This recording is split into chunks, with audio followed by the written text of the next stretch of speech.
Welcome back. This is Tampa Home Talk. I'm your host, Katrina Madewell, joined by Mr. Leo King. Yep. Good to be back. Beryl Engineering and Inspection. I still can't get over what we were talking about just before the show started. You're telling me a reality TV show about Tampa is fake. You're going to make me pull the numbers, aren't Of course. you? Okay, so backstory. I actually got approached by HGTV to do House Hunters probably 10 years ago. But that's not a Netflix show.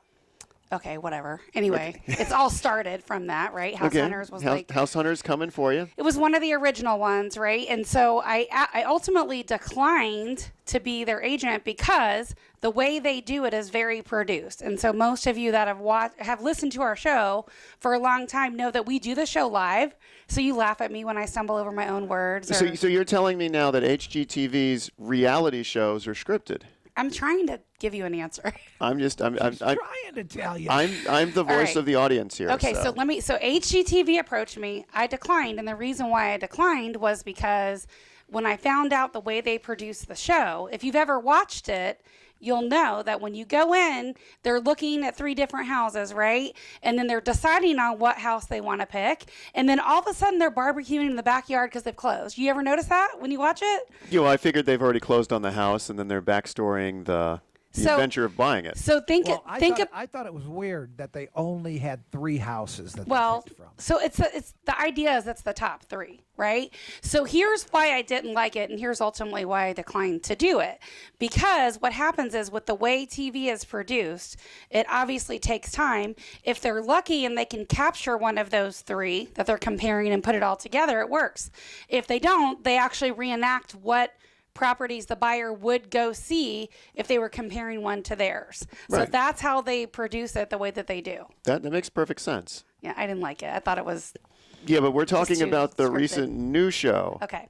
So we'll talk about the recent new show. Which is funny because... Everybody's ass selling Tampa. I've not seen it. You saw it, Pat George. You saw it, apparently, Leo. I watched Leo. the entire season already. I couldn't get past the 2-minute teaser about what the show's about. I'm like, this is not about real estate. This is about a brokerage I've never heard of that's supposedly right down the street from where I live, arguing with each other for an hour. Okay, well, that's probably why I didn't watch it. We'll get your opinion on it, Pat George. But I'll tell you this: when I heard about it and I saw that they were going to be launching this series selling Tampa Bay, I was like, well, let me look them up. Let me look the brokerage up. Let me see who they are, how much they sell, and what they do. I've never heard of them. Same as you, Leo. So I look them up. Their sales. They have a lot of agents, right? From what I saw on the website and from what I saw in the previews, they have a lot of agents, and their sales are a fraction of what we do with 2 agents. So I have to say now, as a show with all their new popularity, is that going to give them more sales? It may. I think it will. And any media, right, PR type attention usually will launch more. But they're selling luxury, and they don't necessarily have that track record. And you know what? I would have to say, if you're selling luxury and you watch a show of a dysfunctional group of people arguing with each other, that doesn't make me want to put my $2, $5, $10 million house in their hands to sell. My husband make me watch it. That kind of works against them. Because if I have a $10 million house, I want someone like Katrina, who is knows what goes into a $10 million house, and not arguing with her staff on the air, on the radio for an hour a week. That's just weird to me. But okay, we do that off the air. All right, Pat. Of course, George. Pat. What's your 2 cents? You watched the whole season. What do you got? I'm telling you, I love the show. I can't wait till the next season comes because of all of the scenery we get to see of the Tampa Bay area, the different restaurants they go in, the different areas, and you get to see who was that guy that had that $16 million house in Pinellas County. He bought that house. We talked about it on the air here. It's a giant house with a bowling alley in it and a wine cellar that's probably as big as my house. His first name is Dave, but they didn't give his last name, and they also had the mansion in South St. Petersburg. There's a mansion that is going for $9 million on the water. But it wasn't their listing or their buyer, I don't believe. But I'll look it up. I'll have that information. They were showing everything that it's just nice to see how, and they really portray the Tampa Bay area as a beautiful location. It is. Well, Tampa is a beautiful location. Yeah, well, it's good for our city, and I like that. I like that very much. And the girls. The agents? Yes. Well, not hard to look at either. So Pat, let me ask you this: do you think they're going to combine the two Tampa-based series, and we're going to have Selling Tampa Bays? I watch Tampa Bays too. Yeah, but I want to see the two Wait, combined. what are you talking about? I don't even know. I want. That's another show. I want a show that combines the two of sexually curious real estate agents sitting together in a room arguing with each other, and now going to different clubs at night, selling clubs. Let's make sure they're selling bars and clubs, and that would combine both shows. And that way, you'd only have to watch one of the three. Legit, I don't even know to what you're understand talking about. all of them. Well, Tampa Bays, it's another reality show, and it's about the lesbian community in the Tampa Bay, St. Petersburg area. And it's a group of females that are all lesbians that their lifestyle, where they go, but it's heavy into the drama also. I think that's just what sells. Maybe that's why I said that no. show is also misleading because they'll show they'll show like Ybor, or they'll show like Channel Side, or they'll show a district, and then they'll show the inside of places in Sarasota and Bradenton. Not a lot of it's actually in Tampa, from what I understand. Well, it's kind of like the metro area. A lot of people I don't consider Sarasota. I don't either. But And when they're these spotlighting it, they 582 listings doesn't consider Sarasota either. You're right about that, Leo. These 582 listings, these So let's talk about our numbers for these the week. pending 1,015 listings, none of those are considered in Sarasota and Manatee. So if you're in 3 counties, Hillsborough County, Pasco County, or Pinellas. So if you're going to film a reality TV show in Tampa, those are the 3 counties you get to play in. Well, that's considered the greater Tampa Bay, but they're slowly pulling in what seems like Hernando. I'm campaigning for Hernando to be added. They are in the Florida Realtor stats now. You missed that last week.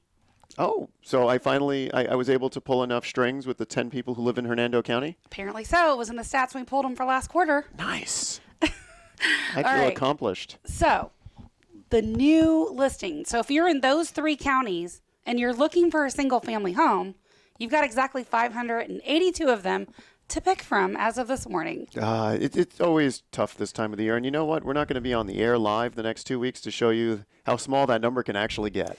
Well, I think the data will absolutely be skewed, right? Over the next 2 weeks, it'll be interesting to see. I'm going to have to log in just to pull it so we can track it and look at it. Especially the end of the year, we'll get a big push of people trying to close by the end of the year because they can actually get homestead exemption for the following year. So let's imagine if you close on a property that currently does not have homestead exemption, especially like if it's a new build and you get the CO by the end of the year, you definitely want to close on that. Especially over in a subdivision the end of the year. that they're building, because next year they're going to be selling more houses at more money. So you want to lock in the price and the rate you got for your taxes. Well, yes and no. I've got a varying opinion on that. That does play a part. But if you're building a home and it's close to being finished around this time of year, my suggestion would be to wait till 2023 to get the certificate of occupancy. Then they will say your home is built in 2023. What if you don't have the certificate of occupancy, you can't live in the home? Correct. So you're telling people to You can stall to get that CO. just let it sit for a whole year? You No, got to live January somewhere. 1st. After January 1st. Okay, that's a whole year. We're coming up on January But I'm 2022. talking about right now. If you're building, it's just about ready to close. Yes. And you said wait till 2023. If you can stall getting that CO issued till January, you're going to have a 2023 built home. Make sense? No, Yes. it doesn't. If Yes, you it does. wait till January, you're going to still have a 2021 home because it's when the permit was pulled. I don't know. It's all by when the permit's pulled. Okay, we're going to look. I'm going to verify that. I don't think so. All the insurance documents are based on when the home was built. And that ties around when the permit's pulled. All right, we'll see. Where's Adam Talley when you need him? I know, right? Anyway, very short number of listings to pull from. It's definitely that week before Christmas, 582 new homes to pick from. And the number of sold properties coming in at 982, that's up a little bit from last week, significantly more than the active. And the pendings are through the roof. People wanting to get in their home before the holidays. So that came in at 1,015 for the week. Well, that makes sense. I mean, Santa Claus has got to go down a chimney, and a chimney is also through the roof. Sounds like it, yes. All right, so when we come back, we're going to get to our guest. Very excited about this show that we have for you today. We're going to be featuring Tammy Peters. You guys may remember her. She's North Pole Productions. We're going to tell you all about where they are this year. And then we're going to also get to Melinda Perry of Hope Villages of America. Amazing nonprofit. They do so many things. We're going to talk about their background, their start, what they do, and how you can help if you're looking to help someone this holiday season. Stick around. This is Tampa Home Talk. We'll be back for our part 2 right after the break. 813-377-2775.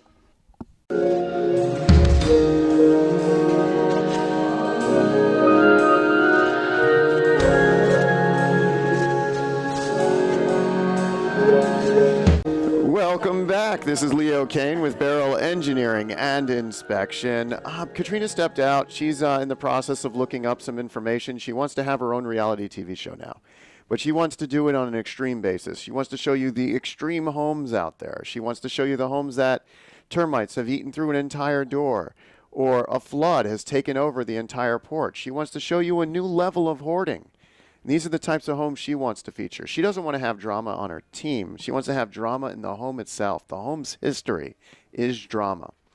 Which brings me to my I almost said insurance tip of the week. Oh, I miss Adam. Adam, if you're listening, I'm sorry you can't be here today. But here's your inspection tip of the week. I know we cover a lot when it comes to home safety, fire safety, flood safety. I just want to do pool safety right now. Pools, it's something you got to look into about this time of the year. You got to keep putting water in them. You don't get a lot of use out of them. I say that, but it's going to be 90 degrees today in Tampa. Go figure, you could use your pool. I was supposed to do a fire pit later, but that's not going to happen. It's just too hot.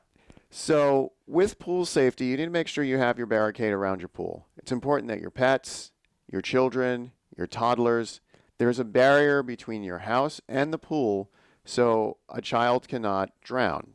And it's important. You want to have alarms on your back door that go beep, beep, beep throughout the whole house when your back doors are opened. You might even want to go as far to put those on your windows as well, because sometimes children will open the window and use the couch to climb out the window. And you just want to make sure that no one drowns this holiday season, because that would be pretty bad.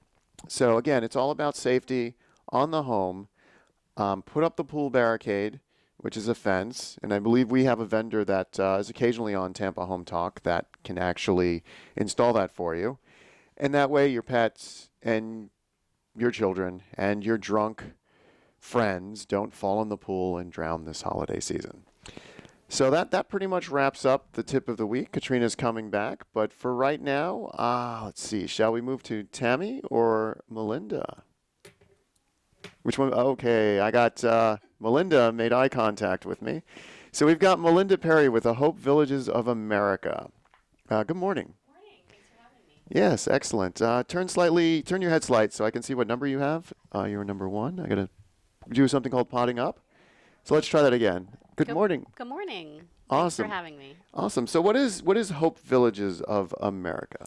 So we're a nonprofit that addresses hunger, housing, and abuse. We're a really multidimensional organization, as you can tell by the name, that we really just want to let people know that we provide a lot of different services. You can come to us for a myriad of different reasons, and then we can connect you to services that we provide as an organization, and then also connect you through referrals to our partner agencies. So how did you get started with the Hope Villages of America? Well, I actually came from a housing authority. I had spent about 10 years working in the government, doing subsidized housing, public housing, Section 8 housing, that type of thing. And then this opportunity came about to be the Chief Operating Officer with Hope Villages of America. I thought it was a really neat challenge. I like the idea of helping people, but also at the same time being on the administrative side of things to help logistics and operate programs. And really when I came, it was part of an organizational change that the organization was going through, and so I helped assist with that. We've turned the organization around and just done a lot of changes over the past few years. Okay, so what is your role in the company? You said you're administrative, so... Yeah, so I'm the Chief Operating Officer and Chief Administrative Officer, so I oversee both the divisional programs that we operate as well as the administrative side of things with human resources and just business side. Okay, so why did you decide to transition from, you said, municipal over to the Hope? So, as a government organization, things are very rigid. There's a lot of compliance aspects. There's a lot of different, red tape that you have to get through to do things. So even if you have someone in need and they don't meet all of these different criteria, you can't really do much to help them. With a nonprofit and the flexibility of funding that we have for some things, we can help individuals for really any kind of reason. They can come to us for whether it's hunger, housing, abuse, or anything above and beyond that. We can find a way to help them. Wait, what was the background? I missed it. Sorry. What was the background? Where did you come from?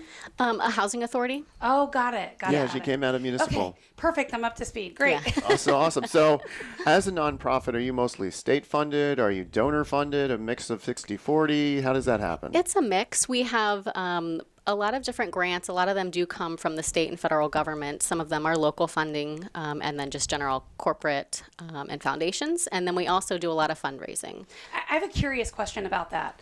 Can you give me like a rough percentage mix on like how much is fundraising, how much is donor, and how much is state? Roughly. I'm not holding you to anything. So grant-wise, which is most of the grants that we do have are state and federal, it's about 75% or so, and then the rest is fundraising. Do you by any chance know how much of that comes from the Sadowski Fund? Out of curiosity. Do you know? I don't know. I don't know that answer. That's the one that's supposed to fund like affordable housing. Right. And they always sweep it every year, which irritates me, but yeah, it's not a big portion. A lot of the funding that we have from the state and federal government is through DCF, VOCA, which is Victims of Crime Act. So those are really more of the abuse type funds that we receive. So it's less of the affordable housing or homelessness funds. Got it. Okay. Sorry, you were in the middle of saying something. I just was thinking about that real quick when Leo asked about the funding. Yeah, I was just curious. I was curious about how nonprofits, and I know it's some kind of split between government subsidies and corporate sponsorship, and then other wealthy individuals who want to donate their time. And you said you do a lot of fundraisers. So what are some of the bigger more fun fundraisers you do throughout the years? Well, we have 4 signature events, and we spread them out throughout the year, and we try and capture different audiences through all of them because, as a donor, you don't want to be asked 4 times a year to, sponsor this event or something. So in the summer, we have a gala, which is kind of like the big formal affair, the typical kind of gala that you'd usually go to.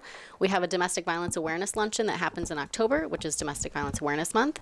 We have a what we call a blue jean ball. So it's kind of like a laid back gala where everyone wears jeans and you just kind of hang out. That's the most expensive of the 4, right? Maybe.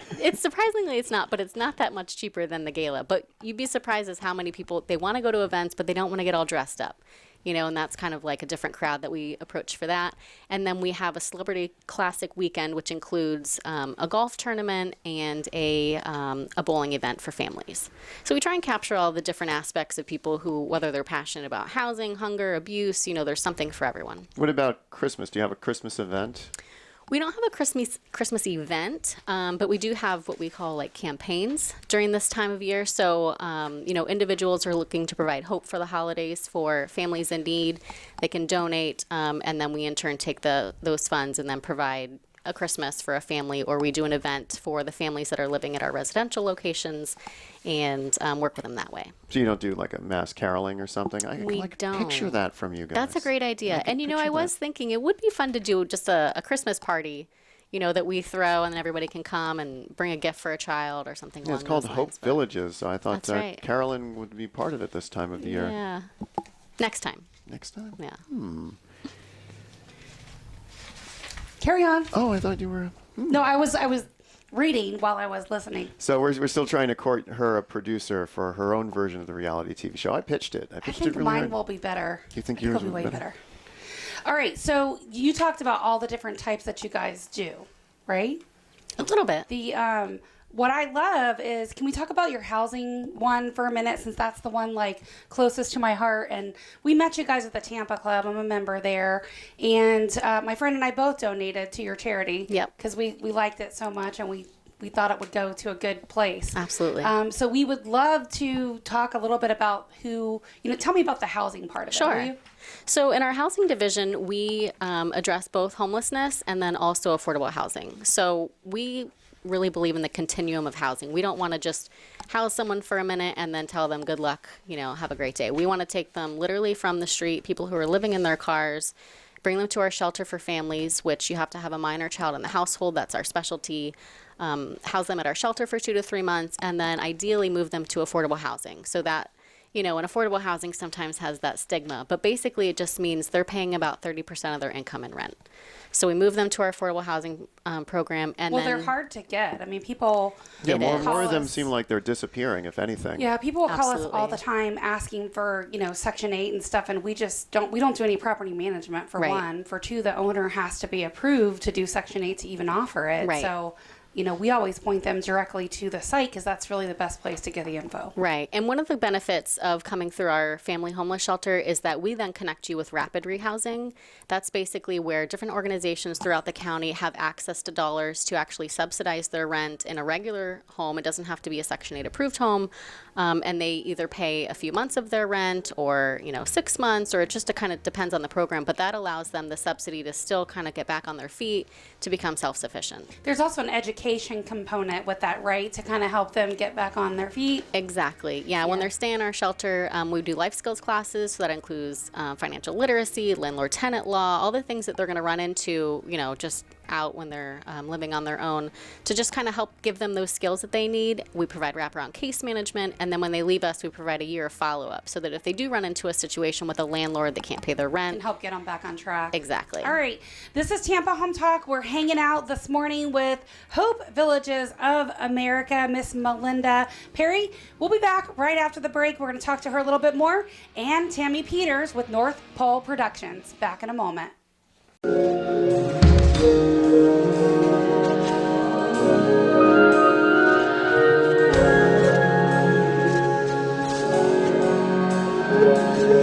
Well, good morning. Welcome home. This is Tampa Home Talk. You can reach us at 813-377-2775. Test Yeah. the word "I'll produce your show" to Oh, here we go. 813-377-2775. Are you trying to fire Pat George? No, Pat is awesome, and we've got this radio thing down, and we've been doing radio for 8 years. I think it's time we do television and radio.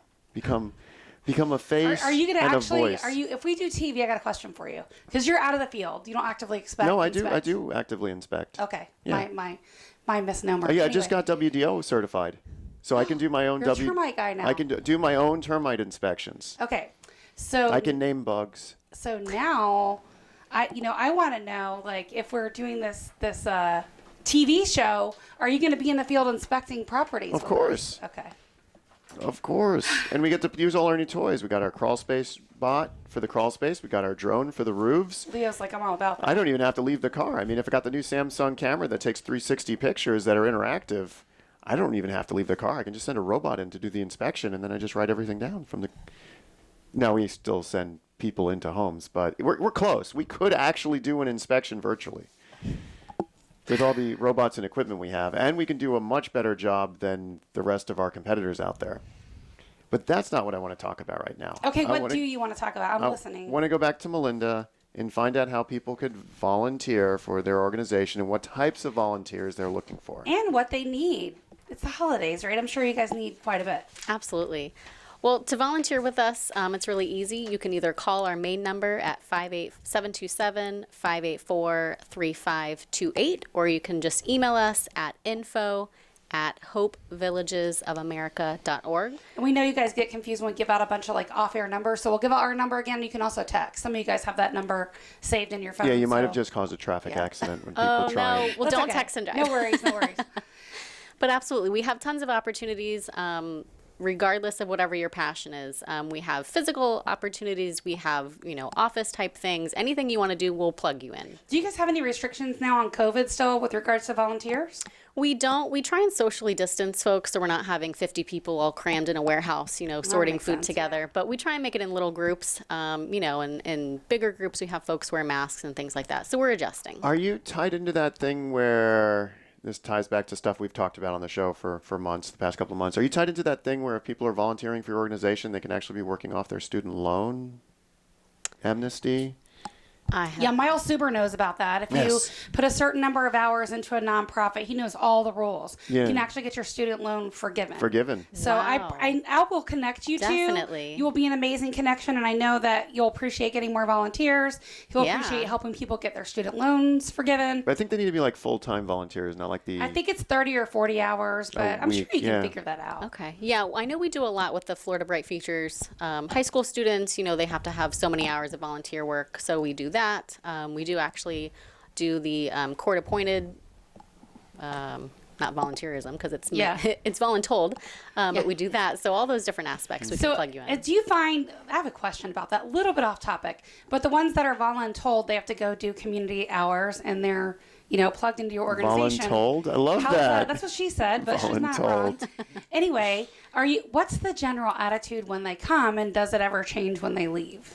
I would say so. And a lot of the people that have those kinds of situations, it's not, very serious things. So they're just kind of typical people who maybe have made a mistake.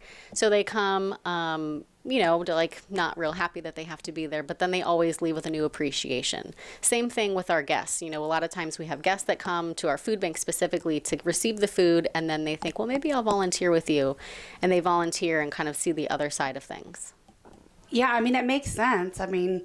Volunteer in a place where you can use the help, and you may need the help. It absolutely makes sense. Right. So what about, as we're approaching the holidays, what's the biggest need that you guys have right now? Always with a nonprofit, it's going to be financial support. Those are things that we really look for, and especially because with just general donations from individuals, those funds are unrestricted, where we can do whatever we need to with it. So if a pipe bursts, we can use the funds. If we need to help a family, pay their rent for the holiday season, we can do that. Really, just general donations is going to be the biggest bang for your buck.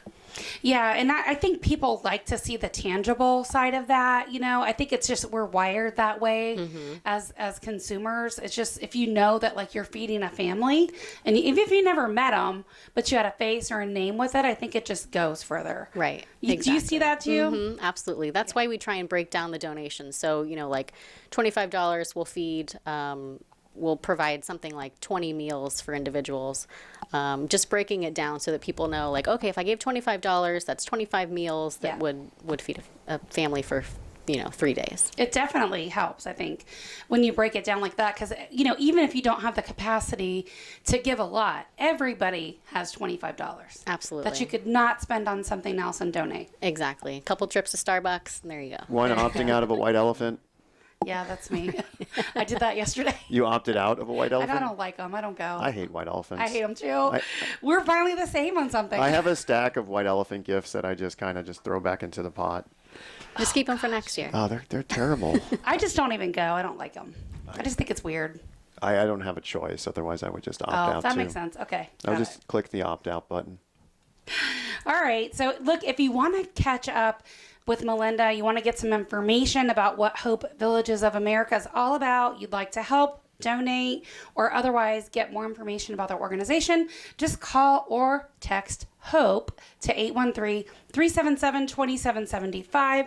Again, call or text HOPE, and we'll get you guys connected in the way that you're looking to connect. 813-377-2775, and you can call or text our off-air number, 813-377-2775. Okay, let's go on over to Miss Tammy Peters with North Pole Productions. Good morning and welcome back to the show. I'm going to go ahead and fix your headphones here. You guys may not remember, but we actually had her on last year. I think it was last year? I think it was. Okay.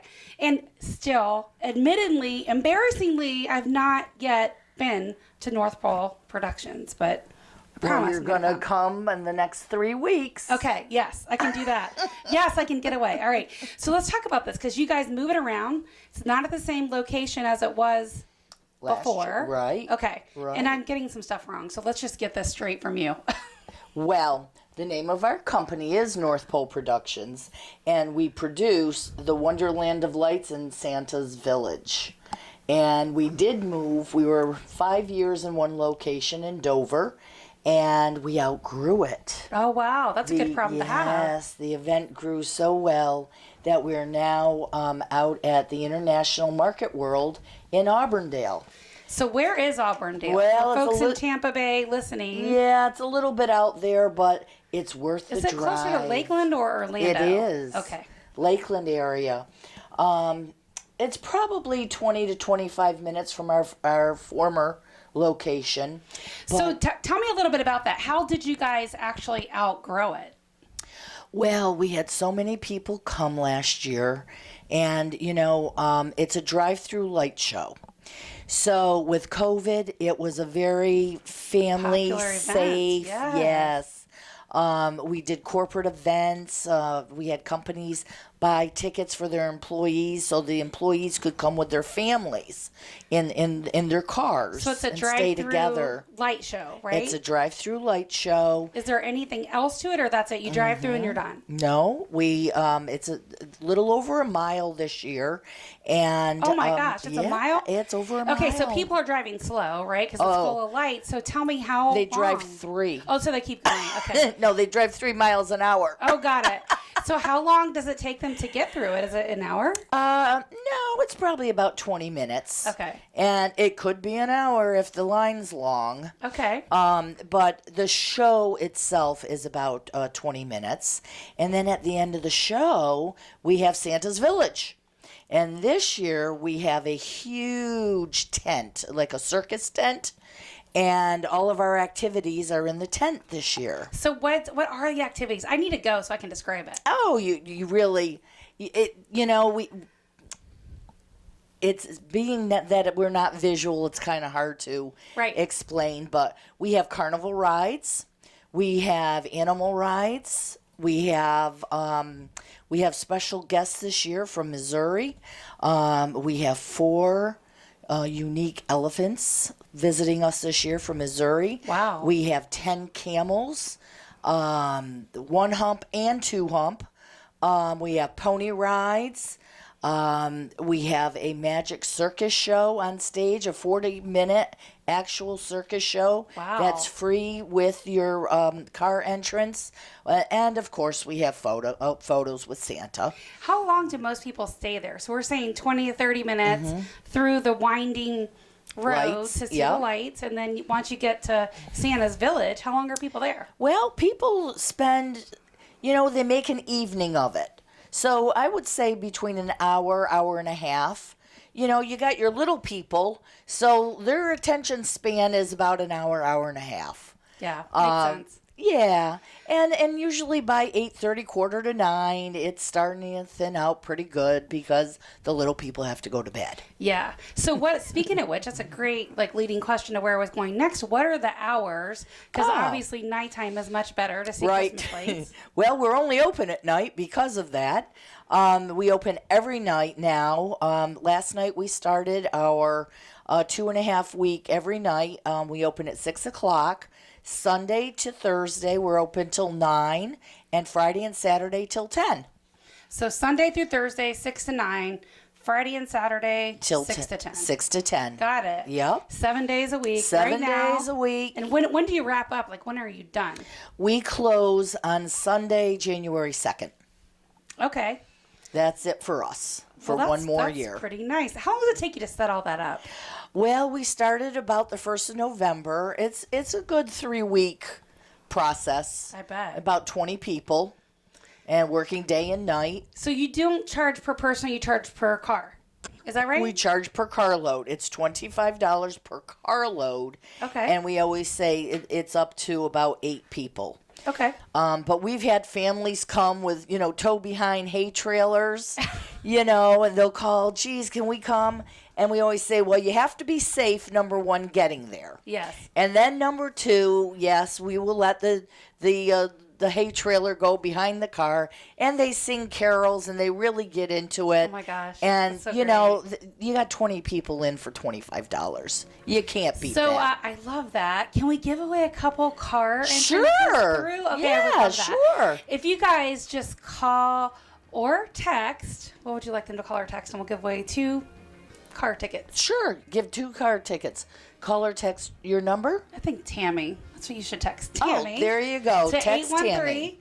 813-377-2775, and we'll know that you are looking for Tammy Peters with North Pole Productions, so you can go see the Village of, or The Wonderland of Lights. Of Lights And Santa's Village. There we go. Just about had it right. So call or text 813-377-2775. We'll give that again when we come back.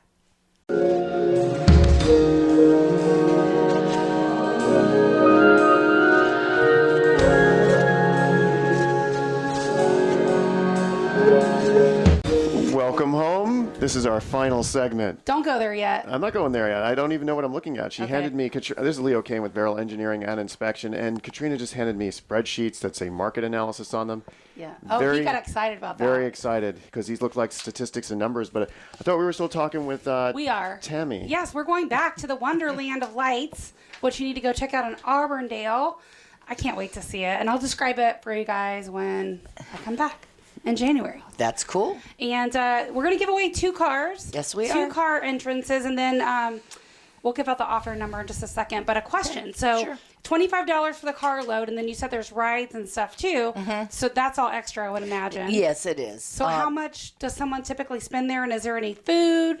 Is there any alcohol? Is there hot chocolate? Like, what's there? Well, there's hot chocolate, spiced cider, Yum. Homemade fudge, crepes. Oh, my. We have a vendor that makes crepes. So you do have food. Food trucks? Oh, yes. No, we don't have any food trucks this year, but we may expand into that next year. Nice. There's some carnival food because we have a carnival this year. Of course, photos with Santa, and you don't have to buy a photo with Santa. You can come see Santa and visit with Santa. And we have a really great magic and circus show produced by Giovanni Anastassini. Nice. Yes, it's about a 40-minute show, and that's included with the price of your entrance. Awesome. So that's free, and Do we they have sell, photo like, ops. Is there armbands for the rides? Are they tickets? How does it work? Usually tickets. Okay. Yes. And we have tickets for the animal rides. And what else? I love it. Lots All right. of entertainment. So let's give it our offer number because we want to give away those 2 car Absolutely. trips through Yep. the Wonderland of Lights. 813-377-2775. Just text Lights or Tammy to 813-377-2775. Again, call or text if you'd like to do a little something fun and see an amazing light show. How many lights? Oh, people always Roughly. say, a million lights. Wow. I dare you to count them. Yeah, you do that. I Get dare back you to to us. count them. All right, 813-377-2775. All right, let's do our lightning round. I'll ask you guys some rapid fire questions. So, Tammy, how long have you been doing the Wonderland of Lights with Santa's Village? Well, this Wonderland of Lights is in its 6th season, but we've been producing holiday light shows in general since the year 2000. Okay. So 20 years. I love it. All right, Melinda, tell us about your nonprofit. What's your favorite part of it? I know that's a hard question, or if you don't want to answer that, you can tell me one of the most memorable parts that you've ever had the nonprofit. And how long have you been there?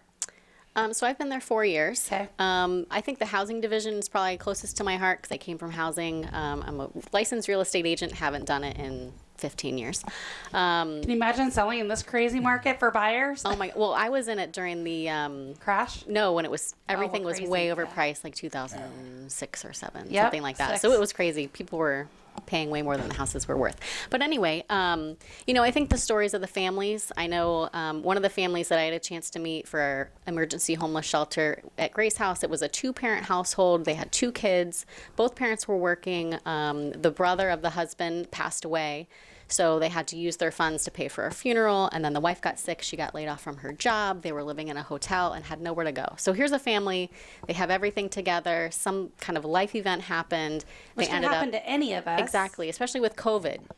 We all found out that we're like 30 minutes away from being in a place of need. So they, came to us in a crazy time. We were able to assist them. The wife got her job back. She was able to.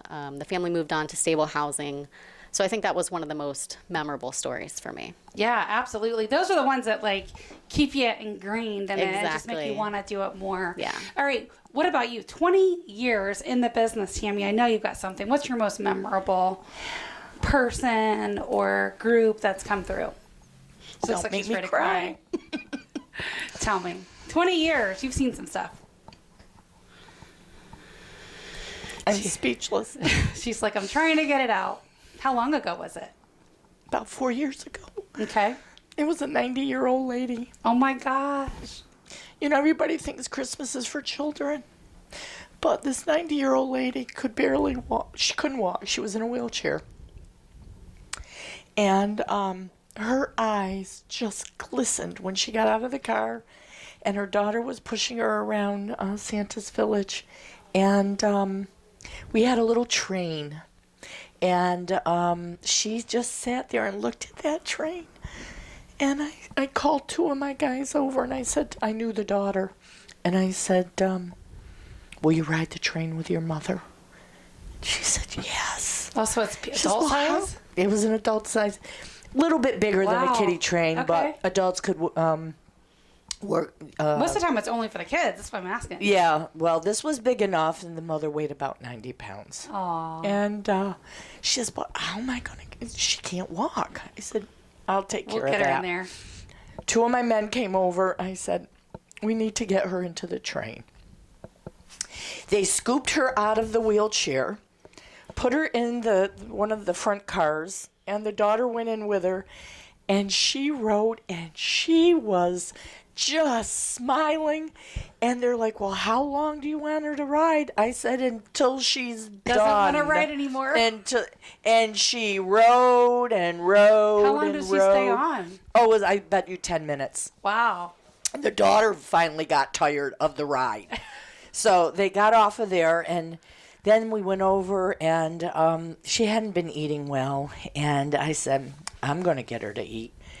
So we had a mini donut person there, and she went and made a strawberry shortcake with mini donuts. Oh, my gosh. And whipped cream. And that thing, I swear to you, weighed a pound. And she couldn't even hold it. She wasn't strong enough to hold the dish. Did she finish all of it? Scarfed it right up. Oh, my gosh. The daughter couldn't believe it. I said, told you she'd eat.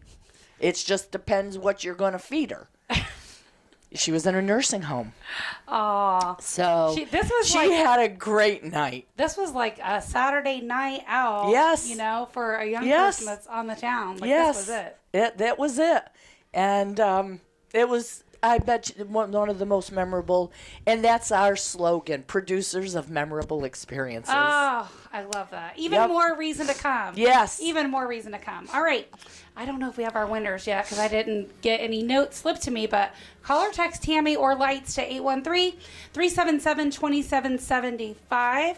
Or if you would like to connect with Melinda Perry, Hope Villages of Tampa, call or text 813-377-2775. Sorry to disappoint you, Leo, but real quick, on the buyer side, there was 86.